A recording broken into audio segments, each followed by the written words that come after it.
moto una stage za ukuaji kama sisi binadamu tulivyo, kama unakumbuka. Ukianza usipouai utaongezeka na kuongezeka. Lakini ukiwa katika hatua ya awali ukiweza kuwai na kifaa kama hivi, moto utazimika.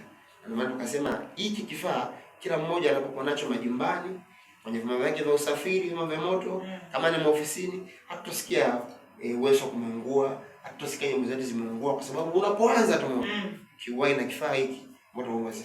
Kwa hiyo nasikio kwa mfano nina kile kifaa cha mwanzo nilichokuwa nimekisema cha kungamua.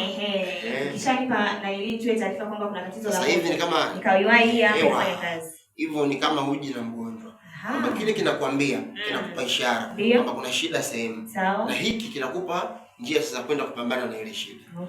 Kwa ni vyema tukawa navyo hivi vitu vyote katika majengo yetu na katika vyombo vyetu za usafiri, kwa sababu vitatusaidia kuweza kuzuia haya majanga ya moto. Lakini hiki pia ni pamoja na hivi, hatuuzi sisi kama jeshi la zimamoto na uokoaji.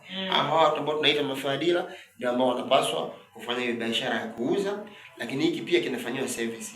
Whether kisipotumika kwa muda ambao hauzidi mwaka mmoja, kinatakiwa kiwe refilled.